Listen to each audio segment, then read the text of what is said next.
Emily Washington pushed through the glass doors of the Iron Hearth Diner, water streaming from her pink waitress uniform, her dark skin glistening with rain. She was exactly 10 minutes late.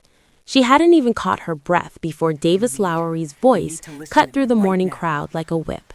"You're done, Washington." Fired. Right there, in front of dozens of customers, mostly white, mostly middle class, who sat frozen in their booths, watching a black woman's dignity stripped away in real time. No one said a word. No one dared to step in. And Emily had no idea that the elderly white man she'd rescued from the storm last night sat in the corner booth, hidden behind his newspaper, watching every cruel word fall on her like stones. She also had no idea that across the city, that man's grandson, one of New York's most powerful and ruthless men, was receiving a phone call that would change everything. The instant Mark Maldini stepped through those doors, every insult Davis had thrown at Emily would come back to haunt him for the rest of his life. But before we get to that part, let me tell you the story from the beginning. The moments that seemed small, and yet, in the end, changed the lives of 3 people forever. If you want to know what happens next, please hit the like button to support the channel. Share this video with anyone who needs to hear a beautiful story about kindness and second chances. And don't forget to subscribe and turn on notifications so you don't miss the next part of Emily's journey. Also, we'd love to know, what country are you watching from? What city? What time is it where you are right now? Drop it in the comments below. We read every single one, and your story matters to us. The storm that night was brutal, merciless. Raindrops heavy as hammers slammed against the windshield of Emily Washington's vintage red car, a 2009 Civic she'd bought used 5 years ago with her tax refund. Emily gripped the steering wheel, her brown eyes bloodshot with exhaustion, the sleeves of her pink waitress uniform still damp from dishwater left over from her evening shift at the Iron Hearth. The wipers ran at full speed, squealing in protest, and even then they only carved out a few feet of visibility in front of her. It was 11 o'clock at night. The diner had closed late because a group of Wall Street traders had lingered over drinks and desserts, laughing too loud and tipping too little. Emily had served them with the same practiced smile she always wore, even while her mind kept circling back to her 5-year-old son, waiting at home with the neighbor, Alma Johnson. Cale was probably asleep by now, but she still needed to check on him, to make sure he was breathing steadily. His asthma had been worse lately. Her paycheck this week would be just enough to buy his medicine. As long as nothing unexpected happened, as long as the car didn't break down, as long as Cale didn't end up in the emergency room again. Too many as-longs in the life of a single black mother. Emily exhaled slowly, then rubbed her eyes with the back of her hand. 4 years. It had been 4 years since Cade left. Without a single explanation, without a single call, without a single dollar of support. 4 years of being both mother and father, of juggling bills, of holding her child through the night when he cried and asked why his daddy never came home. Her headlights cut through the curtain of rain ahead, revealing rows of soaked trees lining the Brooklyn street on both sides. The route home through the neighborhoods was deserted at this hour. So deserted that when she noticed something wrong up ahead, her heart began to pound harder. A glossy black Mercedes sat crooked on the shoulder, its hazard lights blinking weakly through the thick rain. The hood was propped wide open, thin wisps of smoke rising and dissolving into the cold wind. And beside the car stood an older white man, his silver hair plastered to his head, a costly charcoal suit now soaked through. One hand clung to the side of the car to keep his balance. No umbrella, no one helping. Just an old man staring down at his phone, his face tight with worry beneath the dim wash of her headlights. Emily hit the brakes. Her car slid slightly on the wet road. Logic told her she was already late. Cale was waiting at home. This was a lonely stretch of road. She didn't know who this man was. That Mercedes could be bait. He could accuse her of something, a black woman alone with a white man at night. The history was there, written in her grandmother's warnings, in the news, in her own careful navigation of white spaces every single day. But then, she saw his shoulders trembling. She saw his fingers fumble with the phone screen again and still fail because there was no signal in this area. She saw a human being who truly needed help. Emily remembered what her grandmother had told her before she died. "My child, when you help someone, you don't know if you're entertaining angels." She pulled over and rolled her window down halfway. The smell of wet asphalt and engine oil spilled into the cabin. "Are you all right, sir?" she called out, her voice threading through the roar of the rain. The man startled and turned around, his eyes narrowing beneath the dim wash of the headlights as he tried to make out who had spoken. On his lined face was a mix of surprise and caution, the kind of caution that comes from a life spent being approached for reasons that were never entirely pure. He stood still for a moment, rain still hammering down on him, and only then did he answer, his voice trembling from the cold. "My car died. No roadside services answering, and I think I've gotten lost." Emily looked at him, at the expensive suit now soaked through, at the polished leather shoes now standing in a puddle, at the silver hair plastered to his forehead. She didn't ask who he was. She didn't ask where he'd come from. She didn't ask how much that Mercedes was worth. She only said, gently but firmly, "Get in the car, sir. Another few minutes out here and you'll catch pneumonia." Vane Maldini stood in the rain, staring at the battered red Civic and the young black woman inviting him inside. Every lesson he'd ever learned about being careful with strangers rang in his head. But then a hard gust of wind cut through him, and his body shook violently. The wet suit clung to his skin, his shoes felt like ice, and his phone still had no signal. It had been 45 minutes since the car broke down, and not a single other vehicle had passed. Maybe sometimes a person simply has to trust the kindness of a stranger. The car came to a stop in front of a 3-story apartment building in Harlem, its cream-colored paint faded by time and weather. Emily turned off the engine and looked over at Vane. "We're here, sir. I'm on the 2nd floor. I'm sorry there's no elevator." Vane nodded and stepped out into the night. The rain had softened to a finer sprinkle, but it was still enough to soak clothes that were already drenched. They climbed a narrow concrete staircase, their footsteps echoing in the late-night silence.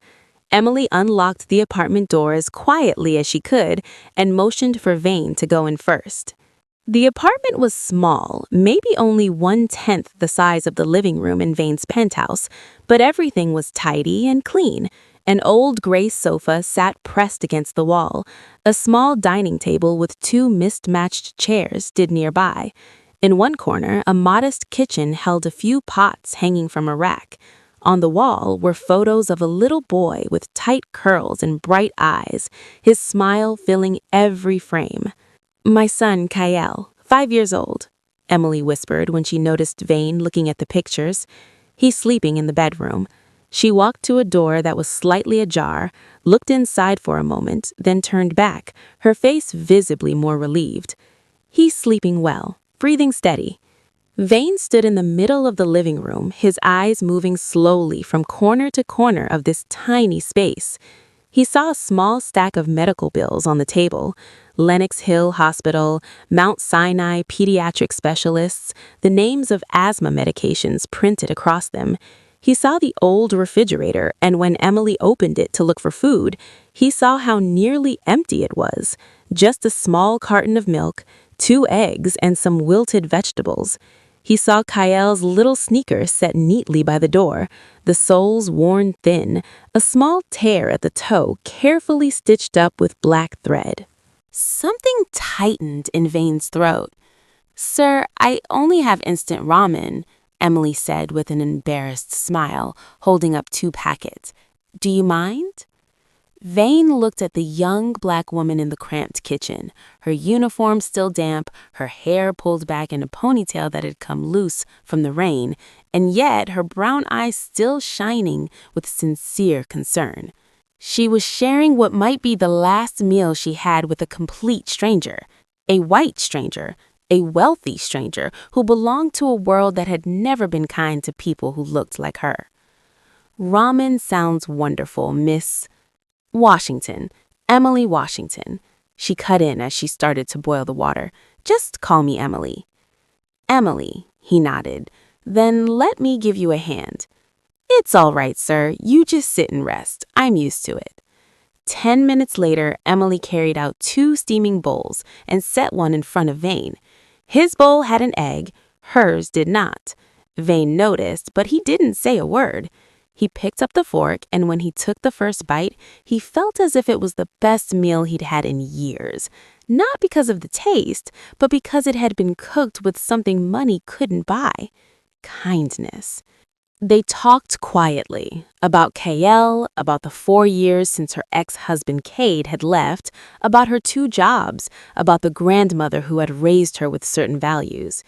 Emily spoke without bitterness, only the exhaustion of someone who had made peace with reality a long time ago. And Vane listened, his chest tightening with every word. "Where do you work, Emily?" he asked softly. "The Iron Hearth, night shift down in the financial district. Do you know it?" Vane shook his head, but something glinted in his eyes. "Not yet, but I'll remember. I promise you, I'll remember." The alarm clock yanked Emily out of a short, fragile sleep at 5 in the morning. When she stepped into the living room, the sofa was empty. The blanket was folded neatly at one end. Vane was gone. On the dining table sat a small piece of paper and 2 crisp $100 bills. Emily picked up the note. The handwriting was elegant, clear. "Dear Emily, thank you for rescuing a strange old man on a stormy night. I will never forget this. V.M." Emily stared at the money, conflicted. She needed it desperately, but she didn't want charity. She'd helped him because it was right, not for payment. Still, she folded the bills carefully and tucked them into her wallet alongside the note. She didn't think she would ever see Mr. V.M. again. Their worlds were too different. That morning, it felt as if everything in the world had decided to turn against Emily. She came back from a restless few hours of sleep to find Kyle sitting up in bed, gasping for air. The familiar rasping sound of his asthma filled the small bedroom, that terrible wheeze that always made Emily's heart stop. "Mom, I can't breathe," Kyle whispered, his voice weak, his eyes wide with fear. "It's okay, sweetheart. I'm getting your medicine right now." Emily rushed to the cabinet, her hands trembling as she grabbed his inhaler. She helped Kyle take his medicine, then pulled him into her arms, patting his back gently until his breathing slowly steadied. 20 minutes later, he was better, but Emily knew he couldn't go to school today. She knocked on Alma Johnson's door across the hall, guilt pressing hard in her chest because she'd already asked for too much.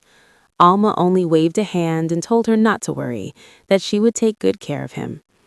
Emily kissed Kyle's forehead, reminded him to listen to Miss Alma, then hurried downstairs to get her car so she could make it to her afternoon shift at the Iron Hearth.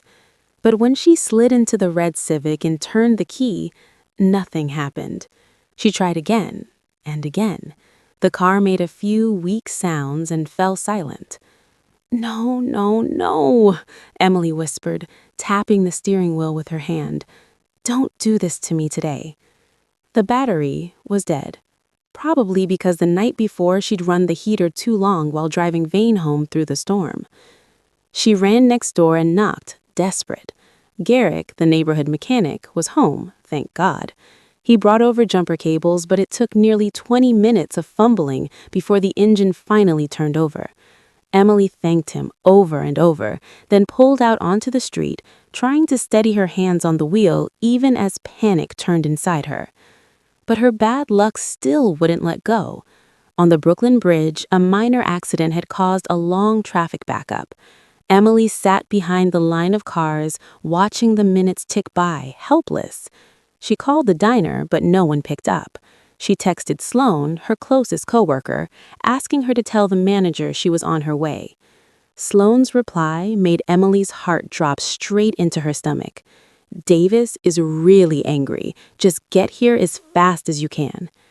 When she parked outside the Iron Hearth and ran inside, the clock already read 7:10. She was 10 minutes late. Only 10 minutes. But Emily had a feeling those 10 minutes were going to change everything. She pushed the door open, her breath still coming fast, and in the same instant, she realized her feeling had been right. Davis Lowry was standing right behind the cash register, his eyes like twin daggers locking onto Emily the second she stepped through the door. He was 42, hair slicked neatly back, his black suit always pressed to perfection, his sharp angled face permanently set in a cold, superior look. Washington. Davis's voice cut through the air, sharp enough and loud enough for the entire diner to hear. Do you own a clock? Emily felt heat rush to her face. She glanced around. The diner was packed with the breakfast crowd, easily 40 people eating, sipping coffee, and now every one of them, mostly white, mostly well-dressed, had turned to stare at her. I'm sorry, Mr. Lowry. This is the first time in 3 years I've ever been late. I've never missed a shift without notice. I've never complained. The first time? Davis cut her off, his voice climbing louder. You think the first time means you get a free pass. You think my time, this diner's time, the customer's time is worth less than your cheap excuses? He turned and swept his gaze across the room as if delivering a speech. 10 minutes. 10 minutes you were late. Do you know what day it is, Washington? Today, someone important is inspecting this place, and you think I'm going to let some waitress who can't show up on time make me look bad? Emily went still, as if the air had been knocked out of her. Take off your apron, Davis said, his voice cold as ice. You're fired. The diner made no sound at all. 40 people sat motionless, and in the farthest corner, behind a morning newspaper, an old man with silver hair sat in silence. Vane Maldini had come to the Iron Hearth at 6 that morning because he wanted to see the place where the kind young woman from last night worked. Instead, he witnessed everything. His hand clenched around the coffee cup until his knuckles went pale. His jaw tightened, and he knew with absolute certainty that he was not going to let this end this way. Emily removed her apron with trembling hands, set it on the counter, then turned and walked out as the doorbell chimed above her departure. Emily sat in her red Civic with both hands still resting on the steering wheel, even though she hadn't started the engine. The tears kept falling. Through the watery blur, she stared into empty space, trying to put order to the chaos in her mind. 2 weeks. Maybe 3 if she skipped meals. That's all the money she had left. What if I hadn't helped that white man? Would things be different? But the instant it formed, Emily shook her head and pushed it away. Grandma would have helped. I had to help. Outside, the rain started again, and Emily Washington sat alone in her red Civic, crying in her pink uniform, with no idea that everything was about to change. Vane Maldini stayed seated in the diner for a few minutes after Emily walked out, his eyes fixed on the glass door she had just passed through. The coffee in his hand had gone cold a long time ago, but he didn't bother to drink it. He was thinking, calculating, and feeling an anger smoldering in his chest, quiet but relentless. 3 years. That young woman had worked here for 3 years, never late even once, and now, over 10 minutes, over the fact that she had stopped to help him in last night's storm, she had lost everything.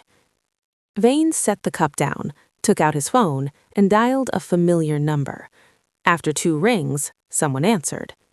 Grandpa? The voice on the other end was low and cold, yet when it said Grandpa, there was a rare tenderness woven into it. It was Mark Maldini, 36 years old, the chief executive officer of Maldini Group, one of the largest conglomerates in New York, with business interests stretching from real estate and hotels to restaurants and finance. But that was only the surface.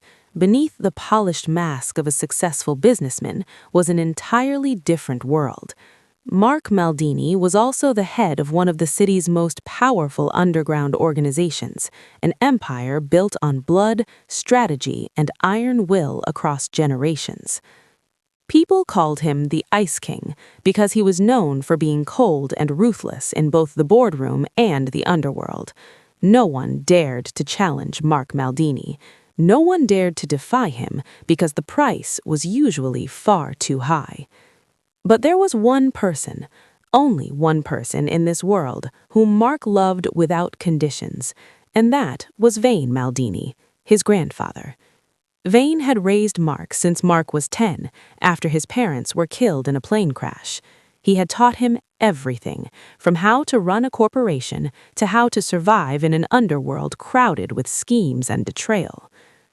"Mark," Vane said, his voice calm but carrying something unfamiliar beneath it. "Are you free? I need to tell you something." "I'm in a board meeting. What's going on, Grandpa? Are you okay?" The worry in Mark's voice was unmistakable. His grandfather was 78. His health wasn't what it used to be, and anything out of the ordinary set Mark on edge. "I'm fine," Vane reassured him, "but there's something you need to know. Last night, my car broke down on the road in the middle of a storm, out in Brooklyn where there was no phone signal. I stood in the rain for nearly an hour." "What?" Mark's voice sharpened instantly. "Why didn't you call me? Why didn't you contact Caspian? Were you hurt?" "Listen to me first," Vane said and kept going. "I was standing there, soaked through, freezing, thinking I might have to spend the night on the roadside. Then a young black woman pulled over. She didn't know who I was. She didn't care about the expensive car or the suit drenched and clinging to my skin. She only saw an old man who needed help. She brought me to her home, a tiny apartment in Harlem, and she shared with me the last bowl of food in her kitchen." Mark went silent, waiting. "She's a single mother," Vane continued, and his voice tightened as if emotion had caught in his throat. "Her son has severe asthma. Her husband left 4 years ago, not a single dollar of support. She works 2 jobs to raise her child. She lives with a refrigerator that's almost empty, and still she was willing to give away what little she had. Her name is Emily Washington, and this morning—" Vane paused, and his anger in his voice began to show itself. "This morning, I went to the Iron Hearth to see her. She works there, and I watched the manager fire her right in front of dozens of customers, humiliate her as if she were nothing, all because she was 10 minutes late. 10 minutes that happened because she saved me last night." Mark didn't speak, but through the line, Vane could hear the rapid clicking of a computer keyboard. "The Iron Hearth," Mark said after a moment, his voice cold as ice. "It's part of the restaurant chain the company acquired 18 months ago. It's in the Maldini Group portfolio." "So you're the owner?" Vane asked, even though he already knew. "Yes." Mark's answer was clipped and flat. "And that manager, Davis Lowery, he doesn't know he just fired the woman who helped my grandfather. He also doesn't know who he works for." There was a pause. Then Mark's voice came through, colder, sharper, more dangerous. "Caspian." Vane heard the bodyguard's immediate response in the background. "Cancel everything. Get the car ready. Right now. We're going to the Iron Hearth." Vane smiled for the first time since he had witnessed Emily being fired. He knew his grandson. He knew that once Mark Maldini decided to do something, no one could stop him. And he knew Davis Lowery was about to have a very bad day. 15 minutes later, Emily's phone rang, making her jump in the driver's seat where she still sat, tears drying on her cheeks. She glanced at the screen and felt her heart stutter. Davis Lowery. Why would he call her? He'd just fired her less than 30 minutes ago. What did he want now? More humiliation? Emily almost didn't answer, but curiosity won. She swiped the screen and lifted the phone to her ear. "Hello?" Davis's voice came through, but something about it was wrong. The arrogance, the sneer from earlier was gone. Instead, his voice shook as if he were trying to hold back panic. "Washington, you need to come back to the diner right now." Emily went rigid. "You just fired me." "I know, but you need to come back immediately." "What's going on?" "You'll know when you get here. Hurry up, Washington." He hung up without waiting for her answer. Emily sat there staring at the dark screen of her phone, completely confused. What was happening? Why would Davis call her back? And why did he sound so afraid? She didn't know the answer, but she knew one thing for certain. She had to go back to the iron hearth and find out.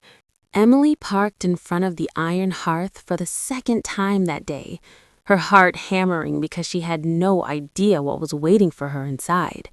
She stepped out of the car, walked toward the entrance, and the instant she pushed open the glass door, she knew something had changed completely. The air inside was thick, almost impossible to breathe. The customers were still seated, but no one dared to lift a fork. Every face was turned in the same direction. Sloane stood tucked behind the cash register, her face drained white. Rocco had come out of the kitchen and was leaning against the wall with his arms folded, his eyes fixed toward the center of the diner with a look that was equal parts curiosity and fear. And Davis Lowery, the man who had fired her with smug satisfaction less than an hour ago, now stood stiff as a statue, his face the color of paper, sweat beading across his forehead. Emily followed the direction of everyone's gaze, and then she saw them. 3 men stood in the middle of the diner. She recognized the first one instantly, Mr.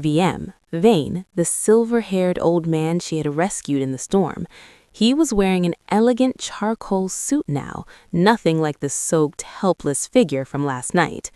Beside him stood a man built like a wall, dressed in a black suit, wearing dark sunglasses even indoors, clearly a bodyguard. But the man Emily couldn't look away from was the one standing at the center. He was about 6'2", solid and powerful, inside a perfectly tailored black suit that fit him like it had been molded to his body. His black hair was cut short and neat. His face was sharply angled, his jawline as clean and hard as a blade. And his eyes? God, those eyes! Dark as polished steel, sharp as a knife, fixed on Davis with a contempt so calm it was frightening. There was something coming off this man that Emily couldn't put into words. It wasn't only the confidence of wealth. It wasn't only the authority of status. It was danger, a primitive kind of danger that made the survival instinct flare, that made people want to step back, lower their heads, and stay far away. Emily froze in the doorway, not knowing what to do. She didn't understand what was happening, didn't understand why Vane was here, didn't understand who the dark-eyed man was. Then Vane turned and saw her. His face brightened, and a warm smile spread across his mouth, so completely at odds with the tense air in the diner. "Emily," he said, stepping toward her, "thank God you came back." Emily opened her mouth, but no words came. "Sir? Mr. VM? Why are you here?" Vane stopped in front of her, his eyes full of tenderness.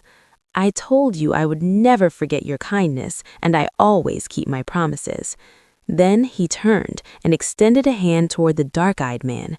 "This is my grandson, Mark Maldini, and we looked around the diner, then locked eyes with Davis. "We own this place. We own the whole chain." Davis went as if he'd been struck by lightning. He stumbled back one step, his leg clipping a chair and sending it crashing to the floor, but he didn't even try to pick it up. You're the owner," he stammered, his voice shaking. "Maldini Group?" Mark Maldini stepped forward. Each footstep landed heavy and certain on the tile. He didn't look at Davis yet. He looked at Emily, and for a single moment, the cold in those dark eyes eased just slightly, but only for a moment. Then he turned to Davis, and that look alone was enough to make the manager tremble like a leaf. "You're Davis Lowry, the manager of the Iron Hearth, the man who just fired an employee who worked here for 3 years because she was 10 minutes late?" "Yes. No. I mean," Davis babbled, his eyes darting as if searching for a way out. I didn't know she saved your grandfather. If I'd known, I would never have." "What would you never have?" Mark cut in, his voice sharp as steel. "You would never have fired her if you knew she saved my grandfather. So that means you're only decent to people with power. You don't care that she worked here for 3 years without taking a single day off. You don't care that she has a small child who's sick and needs medicine. You don't care that 10 minutes late can come from 1,000 legitimate reasons. You only care whether she can be useful to you or not. Is that how you treat human beings?" Davis opened his mouth to defend himself, but Mark raised a hand and silenced him. Then Mark turned to Vane and gave a small nod. "Grandpa, please tell everyone what happened last night." Vane stepped forward. His eyes swept across the customer sitting stiff as stone, across Sloane quietly sobbing behind the counter, across Rocco with his arms folded in a look of grim satisfaction, and then they landed on Emily, standing near the door in stunned confusion. "Last night," Vane began, his voice clear and carrying, "my car broke down on the road in the middle of a storm. Out in Brooklyn, no phone signal, no traffic passing by. I'm 78 years old. I stood in the rain for an hour, soaked through and freezing, thinking I might have to spend the night out there." He paused and looked at Emily with unmistakable warmth. Then this young woman pulled over. She didn't know who I was. She didn't care how much the Mercedes cost or what brand my suit was. She only saw an old man who needed help. She brought me to her home, a tiny apartment with a refrigerator that was almost empty, and she shared with me the last bowl of food in her kitchen. Vane turned to Davis, and his gaze darkened. The last bowl of food. She had nothing, and she still gave. And you had all the power in this diner, and you chose to use it to crush a woman because she was 10 minutes late. Do you know why she was late? Because last night she saved me. Because this morning her child had an asthma attack. Because her car battery died from running the heater for me all night. All of that happened because she chose to do something good. And you? How did you repay her? By firing her, by humiliating her in front of dozens of people. Davis stood mute, unable to look anyone in the eye. Mark let his eyes travel around the diner. Then he spoke. "I'm Mark Maldini, owner of Maldini Group, the company that owns the Iron Hearth. I have an announcement." He looked toward Emily, and for the first time since he walked in, the corner of his mouth lifted slightly, not quite a smile, but no longer pure ice. "Emily Washington is reinstated effective immediately, and not only that, starting today, she's promoted to night manager of the Iron Hearth." A ripple of murmurs moved through the room. Sloane lifted a hand to her mouth, eyes wide with shock, and then shining with happy tears. Rocco nodded, a rare smile breaking through his usually hardened expression. A few customers began to clap, tentative at first, and then the applause spread through the diner. Emily stood frozen. She couldn't believe what she was hearing. Mark stepped closer, his dark eyes holding hers. "You have something more important than experience," he said, his voice still low, but softer now. "You know how to treat people like people. Everything else can be learned, but kindness can't be taught." Then he turned to Davis, and the softness vanished at once, replaced by ice. "And you, Mr. Lowry, you will remain as day manager for now, but only because I want you to witness exactly how a real leader operates. From this point forward, every week you will send your reports directly to me, and if I hear anything like this again, if you dare treat another employee the way you treated her, Mark paused and tilted his head, looking at Davis with a predator's calm. Prison will be the safest place you can hope for. Davis nodded like a machine, his face ghost pale, his lips shaking. Yes, Mr. Maldini, I understand. I'm sorry. I'll never repeat this mistake. Mark didn't spare him another glance. He turned to Emily, gave her a slight nod, and then moved toward Vane. The applause still echoed through the diner, and for the first time in a long while, Emily Washington felt like she could breathe. The first week as the night manager of the Iron Hearth was a week full of tests for Emily. She stepped into the small office at the back of the restaurant, the room that only Davis had been allowed to enter before, and she felt like she didn't belong there. On the desk sat stacks of bills, accounting ledgers, employee schedules, and a dozen other things she had never been permitted to touch in her 3 years as a waitress. On that first day, she almost didn't know where to begin. She sat staring at the computer screen, trying to make sense of a management system she'd never been trained on. Sloane walked in, saw Emily twisting a strand of her hair in frustration, and laughed as she dropped into the chair beside her. "Let me show you," Sloane said. "I've been here a long time. I know how the system works." And that was how Sloane became Emily's guide in those early days. The young white woman, 24 years old, patiently walked Emily through everything step by step, from entering orders and checking inventory to building the weekly schedule for the staff. Rocco helped too, in his own way. He taught Emily about kitchen flow, about how to check the quality of ingredients, about the details you have to watch when you're running a restaurant. Emily learned fast, faster than she expected. Maybe because she'd been watching for 3 years as a waitress, seeing enough to understand how things worked, seeing enough of Davis's mistakes to know what not to do. She started with small changes. She rearranged the schedule so everyone had more reasonable breaks. She listened when an employee had a problem instead of shouting the way Davis did. She praised people when they did well, instead of treating good work like it was simply owed. And she never humiliated anyone in front of customers. When one of the younger waitresses, a Latina girl named Rosa, was on the receiving end of a customer's subtle racial comment, Emily stepped in immediately. She addressed it with calm authority, made it clear that behavior wouldn't be tolerated at the Iron Hearth, and later checked on Rosa privately to make sure she was okay. The shift was gradual, but unmistakable. The atmosphere in the diner loosened. The tension began to drain away. The staff started to laugh more, to work with more ease. Sloane no longer had to shrink into a corner whenever a small mistake happened. Rocco started whistling in the kitchen, something he had never done when Davis was in charge. And the staff of color, Rosa, Marcus the dishwasher, Keisha the weekend hostess, they began to stand a little taller, speak a little freer, as if they'd finally found a place where they didn't have to make themselves smaller. Customers noticed too. They were served with more genuine smiles, with a warmth that didn't feel forced. A few regulars began asking Emily how she was doing, telling her the diner felt more pleasant than it used to. But the most important thing to Emily wasn't the job. It was Kale. With a manager's paycheck, nearly double what she'd made as a waitress, she could finally afford the specialist her pediatrician had been recommending for 2 years.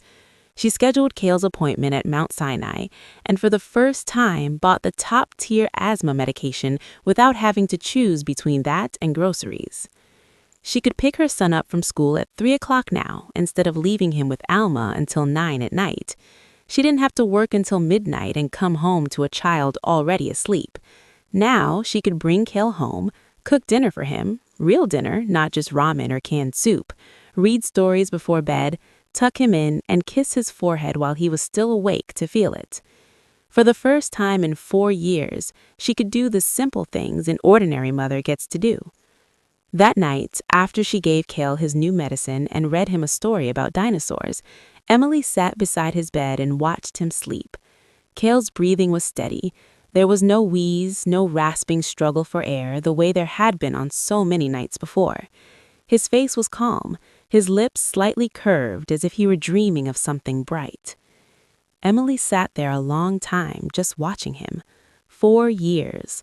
4 years of struggling through each day, of worrying through each night, never knowing what tomorrow would bring. 4 years of forcing herself to believe things would get better, even when reality kept pushing her down. And now, for the first time in 4 years, she had hope, real hope, not the thin kind she'd invented just to survive. Vane Baldini became an essential part of their lives. He came to the Iron Hearth almost every day, sat at his familiar corner booth, ordered black coffee and toast, and stayed for hours just to watch, to talk with Emily when she had a moment, to play with Cale when Emily picked him up after school and brought him to the diner. Cale called him Grandpa Vane, and every time Vane heard that name, his eyes lit with happiness. Vane had a grandson in Mark, but Mark was too busy, too distant for the easy closeness Vane longed for. With Cale, Vane felt unconditional love again, something he had missed since his wife died 10 years ago. And then there was Mark. The relationship between Emily and Mark was the most complicated part of all. He was still cold, still quiet, still carrying that unmistakable danger whenever he walked into a room, but with Emily, he was different. He asked about her work, about Cale, about the things she struggled with. He appeared when she least expected it, sometimes bringing a small toy for Cale, sometimes simply sitting with a cup of coffee and watching her move through the diner as she worked. His dark eyes stayed icy when he looked at everyone else, but when they rested on Emily, there was something softer there, something warmer, something she didn't quite know how to name. Emily didn't know what to call what existed between them. Maybe it wasn't love in the ordinary sense, not roses and sweet declarations, but it was companionship, it was respect, it was a sense of safety she hadn't felt with anyone since before Cade left. Mark made no grand promises, he didn't speak in pretty words, but he was always there when she needed him, and sometimes that was all a person truly needed. 2 weeks had passed since Emily took on the role of night manager. She had settled into the rhythm of the job, memorized the procedures until they felt like second nature, and she was starting to carry herself with more confidence as she ran the floor. But just as she began to understand how the Iron Hearth truly operated, she also began to sense that something wasn't right. That night, after the diner closed and the staff had all gone home, Emily stayed behind in the small office to review the books. It was one of the responsibilities she was still learning, and she wanted to be sure she understood everything before sending her weekly report to Mark, just as he'd instructed. She opened the revenue file from the previous week and began matching it against inventory usage. At first, she thought she had made a mistake. She recalculated once, then again, but the numbers still refused to line up. According to the system, the diner had sold 320 breakfast plates last week, but the recorded egg usage matched more than 400 plates. She checked other items, bread, bacon, cheese. Every one of them showed the same issue. The recorded ingredient usage was always higher than the number of meals sold. Emily frowned and opened the cost file. She compared the listed purchase prices against the market prices she knew from shopping for her own household. Some items were noticeably higher. A few were as much as 30% above what they should have been. Either the supplier was gouging the diner, or someone was inflating the costs on purpose. She moved on to the cash drawer. Each night before closing, the cash taken in for the day was counted and written into the log. Emily compared the amount recorded in the book to the system's reported revenue and found a small discrepancy, about $60. Not much, but over days and weeks and months, it would add up to something substantial. She flipped back through records from previous weeks, previous months. The discrepancy appeared again and again, sometimes $50, sometimes $80, sometimes $90, never large enough to draw attention, but never absent either. Emily sat very still, her heart beating faster. She didn't want to think about what the numbers were suggesting. She didn't want to believe that someone in the diner was stealing. But numbers don't lie. Revenue didn't match inventory. Costs were inflated. Cash was consistently short. Every sign pointed in the same direction. Someone was skimming. But who? And where was the proof?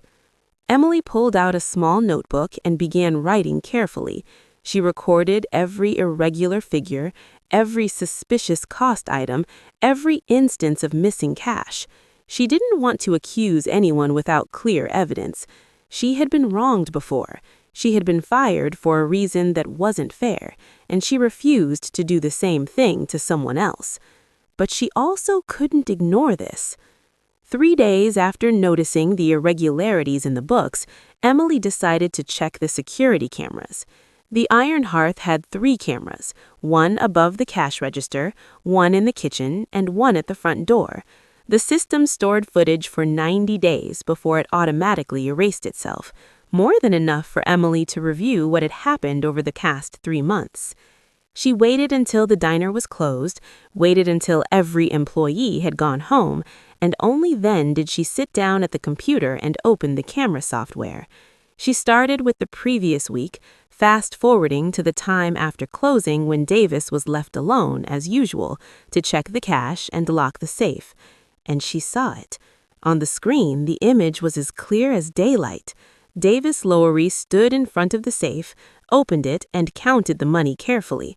Then he looked around, making sure no one was there, and slipped a stack of bills into the inside pocket of his suit jacket. He did it smoothly, like a man who'd done it 100 times. Emily felt as if her heart had been squeezed in a fist. She rewound the footage, watched it again and again to make sure she wasn't seeing things. But no, it was unmistakable. Davis Lowery was stealing from the diner. She kept watching footage from other days, other weeks, other months, and every time the same scene played out. Davis stood at the safe, counted the cash, glanced around, and tucked money into his pocket. Sometimes it was $60, sometimes $70. Once it was as much as $100. Emily pulled out her notebook and began calculating. She wrote down each time Davis took money, each amount she could estimate based on the thickness of the stack he slid into his pocket. After nearly 2 hours of watching footage and doing the math, she arrived at a number. At least $5,000 in 3 months, possibly $55,000 over 2 years if she counted the inflated expenses she had no way to confirm on camera. Emily sat motionless, staring at the number in her notebook, a heavy weight settling in her chest. $55,000. That could have paid her rent for 8 years. That could have bought Kale's asthma medicine for a decade. That could have changed the lives of so many employees who struggled to cover bills each month. And Davis had taken it as casually as if it were his right. She thought about confronting Davis directly, but she pushed the idea away almost immediately. He'd deny it, and he might even turn the accusation back on her. She was a black woman. He was a white man. The fear was real, the fear that even with evidence, she might not be believed. She considered quietly calling the police, but this was Maldini Group property, and she didn't have the authority to do that on her own. There was only one choice left, to report it directly to Mark Maldini. Emily stared at the computer screen where the frozen frame still showed Davis standing in front of the safe. She knew that if she reported this, Davis would lose his job. He might even face the law. She knew he'd hate her for it, would see her as an enemy. But she also knew she couldn't stay silent. She remembered what she'd told Kale just last week. Doing what's right matters more than doing what's easy. She remembered her grandmother's words, "Silence protects the wicked." Emily picked up her phone and found Mark Maldini's number in her contacts. She stared at his name for a long moment, her finger hovering over the call button. Then she pressed it. After 2 rings, someone answered. "Emily Washington?" Mark Maldini's voice came through, deep and cold as always. "Is something wrong?"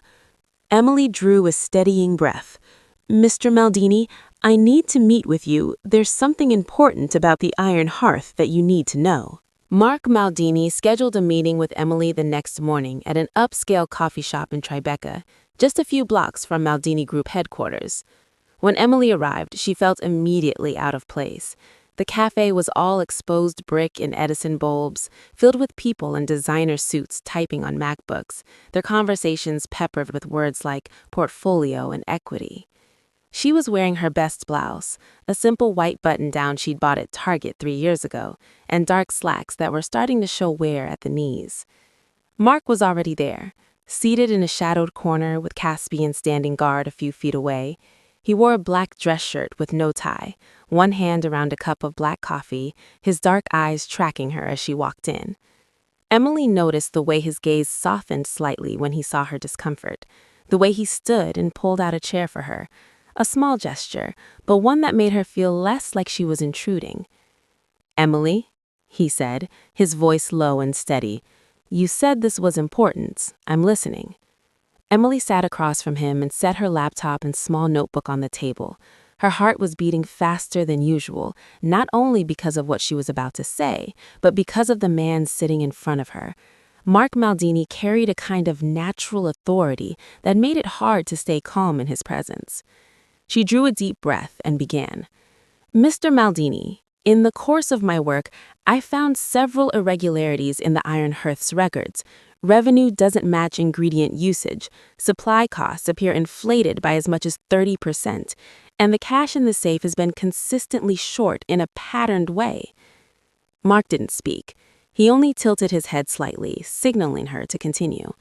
Emily opened her laptop and turned the screen toward him. "This is security footage. I reviewed the past 3 months." She pressed play. On the screen, Davis Lowery opened the safe, counted the money, glanced around, and slipped bills into the inside pocket of his jacket, clear as day. Emily showed Mark several more clips, each one from a different day, but the same act every time. "Based on my calculations," Emily said, opening her notebook, "at least $5,000 has been taken over the last 3 months from cash alone. If you include the inflated supply costs, the real number could be much higher, possibly $55,000 over 2 years." Mark watched the screen, then the notes in Emily's handwriting, then lifted his eyes to her face. His dark eyes showed no obvious emotion, but Emily could feel something shifting behind them. "Do you know what you're doing?" Mark asked, his voice still calm, but carrying a strange weight. Emily hesitated. "I'm reporting wrongdoing I discovered." "No," Mark gave a slight shake of his head. "I'm asking if you know what you're doing. You're accusing a white man of theft. You're putting yourself in a dangerous position. Davis Lowery may not have my power, but he can still make your life much harder. As a black woman reporting a white man, you're putting yourself at risk in ways that go beyond just losing a job. Have you thought about that?" Emily fell silent for a moment. She had thought about it. She had lain awake all night weighing the consequences, but in the end, her answer hadn't changed. "I have a 5-year-old son," Emily said, her voice soft but steady. "I want to teach him that his mother has a spine, that being black doesn't mean being silent, that doing what's right matters more than doing what's easy. I know this could bring trouble to me, but if I don't do it, I won't be the person I want my son to follow." Mark studied her, and something in his gaze shifted in a subtle way. The usual chill in his expression seemed to ease, replaced with something that looked almost like respect, or perhaps surprise. "You're truly different, Emily Washington," he said after a moment. "Most people would choose silence. Most people would tell themselves it isn't their business. But you don't. This isn't the first time you've surprised me." Emily didn't know what to say. She simply sat there and waited. Mark turned to Caspian and gave a small nod. "Call the financial investigations team. I want them to audit the Iron Hearth's entire record for the past 2 years, every transaction, every invoice, every expense, and contact the suppliers to confirm the real prices." Caspian nodded and stepped outside to make the call. Mark looked back at Emily. "You did well. From now on, don't confront Davis directly. Don't let him know you suspect anything. I'll handle this." Emily nodded. "I understand." "One more thing," Mark said, his eyes locking on hers. "If Davis does anything that threatens you or your son, call me immediately, day or night. Do you understand?" Emily looked into those dark eyes that strangely made her feel safe. She nodded. I understand. Thank you, Mr. Maldini.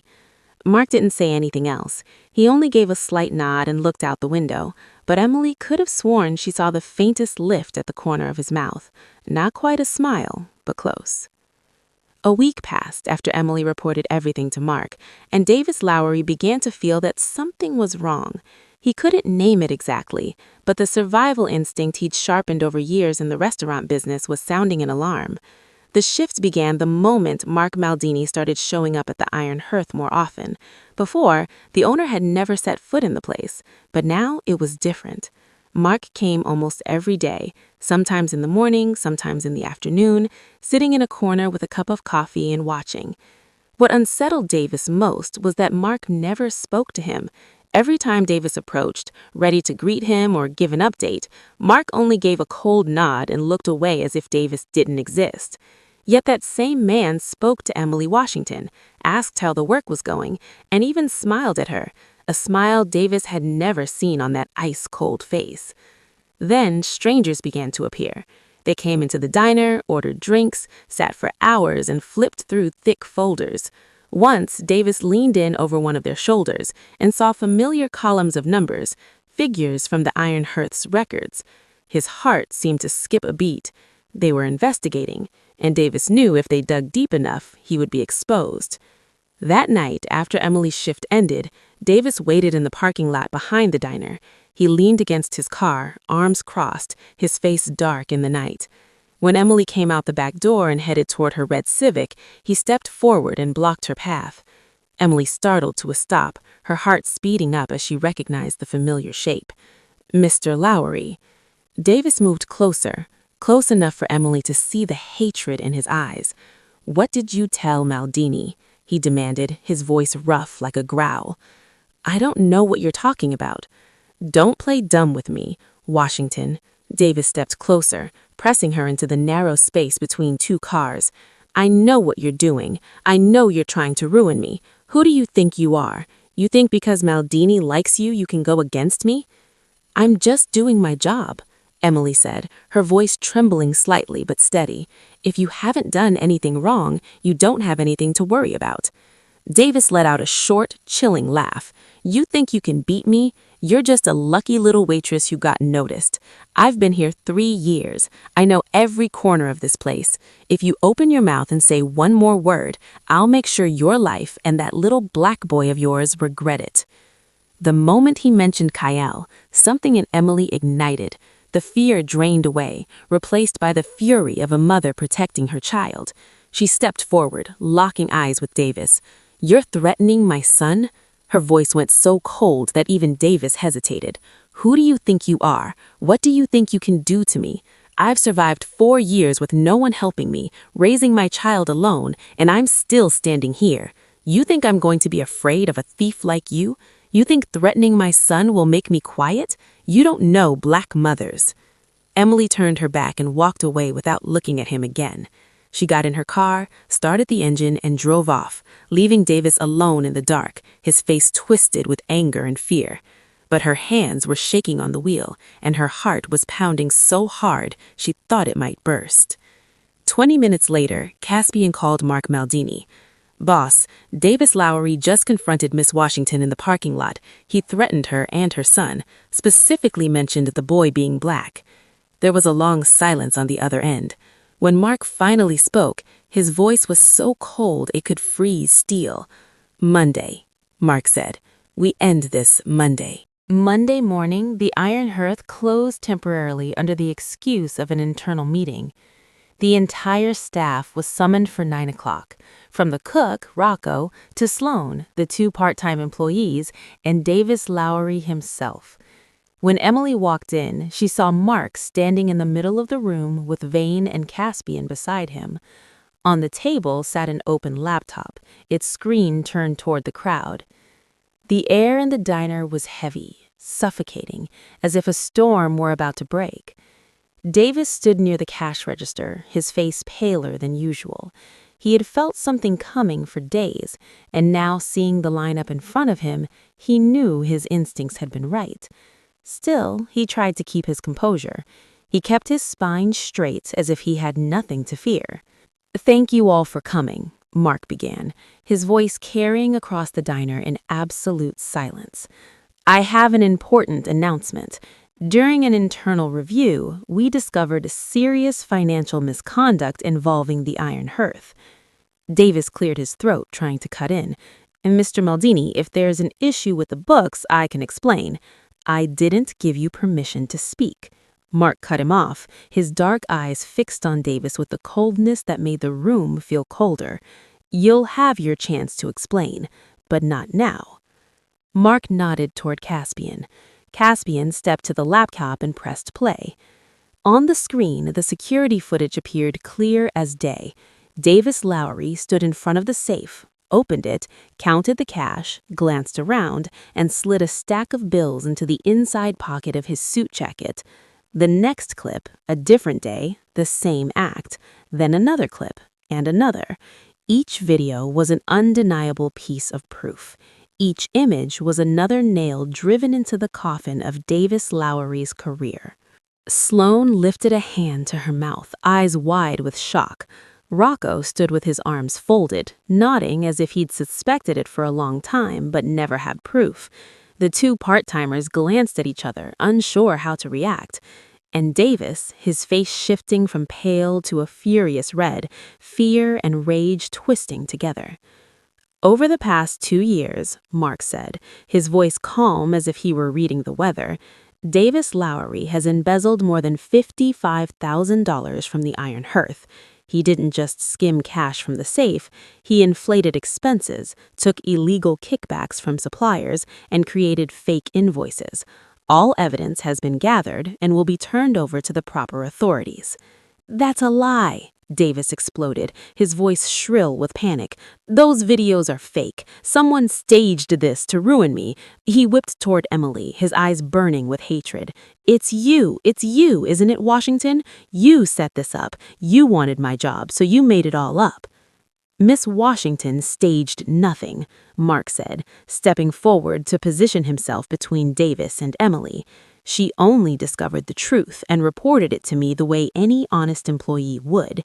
You, on the other hand, use your position to steal my money for 2 years. You don't get to blame anyone else." Right then, the diner door opened.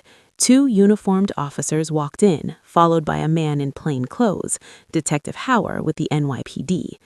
"Davis Lowery, I'm Detective Hauer. You're under arrest for embezzlement. You have the right to remain silent. Anything you say can and will be used against you in a court of law." "No!" Davis shouted, stumbling back. "You can't do this. I won't let this go." He turned toward Emily, his eyes wild like a cornered animal. "You'll pay for this, Emily. You and that little black boy of yours will pay. I won't let you off." Before Davis could take another step toward Emily, Mark moved in front of her. He stood nearly a head taller than Davis, his presence a wall of steel. "If you or anyone you know ever lays a hand on her or her child, prison will be a mercy compared to what I'll do. I promise you." Davis looked into Mark's dark eyes and saw something that made his blood turn cold. It wasn't an empty threat. It was a promise from a man with enough power and enough ruthlessness to make good on whatever he wanted. Davis swallowed hard. The madness in his eyes dimmed, replaced with pure fear. The officers stepped in and cuffed him. The cold click of metal locking around his wrists rang out in the diner's silence, like the sound of fate slamming a door shut on his life. Davis was led outside, head bowed, the arrogance from before gone. As he passed Emily, he paused for a single second and threw him a look of raw hatred. But Emily wasn't afraid. She stood straight, met his eyes, and said nothing. She didn't need to. Justice had been done. The diner door swung shut behind Davis, and a new chapter for the Iron Hearth officially began. In the diner, a collective breath seemed to release. Sloane rushed over and hugged Emily, tears spilling down her cheeks. Rocco gave Emily a nod, a rare gesture of respect from a man of few words. and Mark Maldini stood there, his dark eyes on Emily with an expression she couldn't fully read, but it held respect, it held admiration, and maybe something more than that, too. 6 months had passed since the day Davis Lowery was arrested, and the Iron Hearth had been transformed from top to bottom. A new sign had gone up with the words, "The Iron Hearth, where kindness is served." Inside, the space had been refreshed with new booths, warmer lighting, and photographs on the walls, pictures of employees and familiar customers who felt like part of the place. Emily Washington was now the general manager of 3 Iron Hearth locations across New York. Under her leadership, revenue had risen by 45%. Customers kept coming back not only because the food was good, but because they could feel the difference in how the staff treated people. Sloan had become a shift lead. Rocco had 2 assistant cooks now. Every employee received a 15% raise, and no one lived under the fear of being shouted at or threatened anymore. The staff of color, Rosa, Marcus, Keisha, thrived in an environment where they no longer had to make themselves smaller. But the greatest change wasn't inside the diner, it was in Emily's life. With her new salary, she had been able to leave the cramped Harlem apartment and rent a 2-bedroom apartment in a better neighborhood. The new apartment had big windows that caught the morning sun, a small balcony where she could grow flowers, and most important of all, Kyle had a room of his own.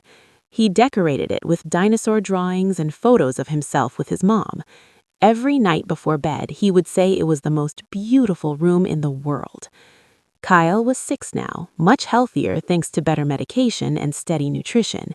He was in 1st grade at a private school with a strong arts program where his talent for drawing was encouraged. Every week he brought home new artwork, and Emily hung every single piece on the living room wall. Vane Maldini had become an essential part of their lives. He came to the Iron Hearth almost every day, played with Kyle when Emily picked him up after school, and Kyle called him Grandpa Vane. And every time Vane heard that name, his eyes lit with happiness. And then there was Mark. The relationship between Emily and Mark was complicated. He was still cold, still quiet, still dangerous, but with Emily he was different. He asked about her work, about Kyle, about the things she struggled with. His steel dark eyes stayed icy when he looked at everyone else, but when they rested on Emily, there was something softer there, something warmer. 1 year after that fateful stormy night, Emily drove her new used Toyota Camry along a familiar Brooklyn street. Kyle sat in the back seat, scribbling drawings in the notebook Grandpa Vane had given him. Outside the windows, dark clouds rolled in, and the first raindrops began to fall. The storm arrived faster than she expected. Rain poured down in sheets, wind howled, visibility shrank to only a few feet ahead. Emily slowed down, guiding the car carefully. And then she saw it. Up ahead, on the shoulder, a small sedan parked crookedly with its hazard lights blinking. Beside it stood a young woman, probably in her 20s, huddled under the rain, one hand gripping the car, the other holding her phone up high, as if trying to catch a signal. The image was painfully familiar. "Mom, there's someone standing in the rain," Kyle's voice called from the back seat. Emily glanced in the rearview mirror and saw her son's bright eyes fixed on the scene outside, worry written on his face. She smiled, turned on her signal, and eased onto the shoulder. She rolled her window down halfway. Rain immediately blew inside, but she didn't care. "Are you okay?" she called out, her voice fighting to carry over the roar of the storm. The young woman turned, her face soaked, gratitude flooding her eyes. "My car broke down. There's no signal. I don't know what to do."